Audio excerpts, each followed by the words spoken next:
ఏమండి ఎందుకింత అర్జెంటుగా ఈ మీటింగ్ కాల్ ఫర్ చేస్తారు?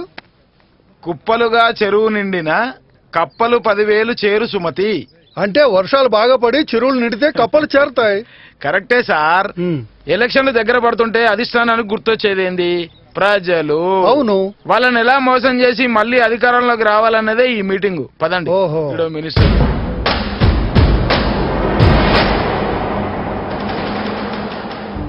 మీ అందరికీ తెలిసిన విషయమే, ఎలక్షన్లు దగ్గర పడుతున్నాయి.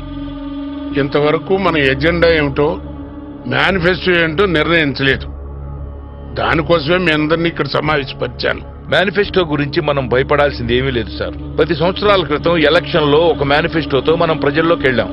అది వాళ్ళకి నచ్చి మనకు పట్టం కట్టారు. ఏంది మీరు బాగా తిన్నారనా? ఈసారి గొట్టం పెడతారు. పబ్లిక్ ని చిన్నాచినేయకండి. మనం ప్రభుత్వాన్ని ఏర్పాటు చేసి ఆ మేనిఫెస్టోని ఇంప్లిమెంట్ చేశాం. చేయబట్టే కదా కోట్ల నింపుకున్నారు. మన పార్టీ పేరులోనే ఉంది ప్రగతి పథం. అభివృద్ధి పథకాలే ముఖ్యోద్దేశంగా మన రాష్ట్రాన్ని ముందుకు తీసుకెళ్తున్నాం. వీళ్ళు అభివృద్ధి చెంది రాష్ట్రం అభివృద్ధి చెందింది అనుకుంటారు. అంతేనంటావా? ఇంటెలిజెన్స్ రిపోర్ట్స్ కూడా ఈసారి మన పార్టీయే మంచి మెజారిటీతో నెగ్గుతుందని వస్తున్నాయి. Correct sir. అవును, మనం ప్రజలకు అందించిన అభివృద్ధి పథకాలే మన పార్టీ గెలుపు కారణమవబోతున్నాయి. అవును సార్. ప్రజలు ఇంకా మనల్ని నమ్ముతున్నారంటే మనం పెట్టిన అభివృద్ధి పథకాలు వాళ్ళకి నచ్చాయనే అర్థం. కాబట్టి మేనిఫెస్టో మార్చాల్సిన అవసరమే లేదు. వీడికి బాగా వర్కౌట్ అయినట్టున్నది. అలా అనుకోకండి సార్. ఎందుకంటే ప్రజలు ఎప్పుడు మార్పునే కోరుకుంటారు. అందుకని నా అభిప్రాయం ఏమిటంటే మన మేనిఫెస్టోలో ఇంకా 1-2 అభివృద్ధి పథకాలని చేరిస్తే మంచిదని నా అభిప్రాయం. సర్వే రిపోర్ట్లు వాళ్లకు 25 సీట్లు వస్తాయని చెబుతున్నాయి కదా. మీరు అన్నట్టుగా ఆ కొత్త పథకాలు 2 చేరిస్తే వాళ్ళకి ఆ సీట్లు కూడా రావు. అవును సార్, సీఎం గారు చెప్పిందే కరెక్ట్ అనిపిస్తుంది. అవును, మాకు అదే కరెక్ట్ అనిపిస్తోంది. అలాగే చేద్దామండి. కానీ మన అపోజిషన్ ఎమ్మెల్యే నాయక్ గారి కొడుకు మీరందరూ వినే ఉంటారు, చైతన్య అని.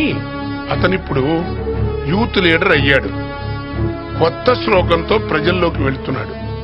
ఓటరే దేవుడు, దేవుడే ఓటరు అని. ప్రజలు కూడా దానికి చైతన్యవంతులవుతున్నారని మనకి ఇన్ఫర్మేషన్ కూడా వచ్చింది. దీని ప్రకారం రేపు ఓటింగ్ శాతం పెరిగి ఆ పెరిగిన ఓట్లన్నీ మనకి అగెనిస్ట్ గా పడితే మన పార్టీ పొజిషన్ ఏమిటి అనేది నాకు భయంగా ఉంది. భయం ఎందుకు? ఇక అదోగదే. సార్, వాడు గురించా మీ ఆలోచన? వాడెంత సార్ నలకలాంటోడు, ఇలా లేపేస్తా. నలక ఒంటి మీద పడితే పర్వాలేదు, దులుపుకోవచ్చు. అదే కంట్లో పడిందనుకో చెప్పక్కర్లేదనుకుంటా. కొంచెం దూకుడు తగ్గించు. Hello, excuse me. Joint collector గారు చెకింగ్ వచ్చారు. నమస్తే మేడం. ఏం చేస్తున్నారు మీరు? చదువు చెప్తున్నాను మేడం. పిల్లలకి ఇలాగైనా చదువు నేర్పించేది? అది చెప్తున్నాను madam. Leave it. Leave it. మీ అందరికీ రోజు సరైన భోజనం పెడుతున్నారా? లేదు. బుక్స్ ఇచ్చారా? లేదు. You are suspended. You are suspended.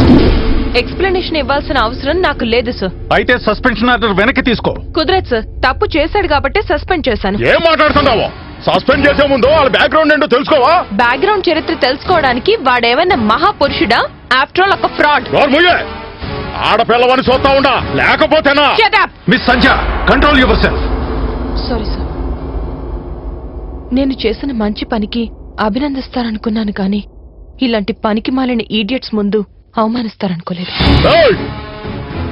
రేయ్, అది నేను అడగాల్సింది.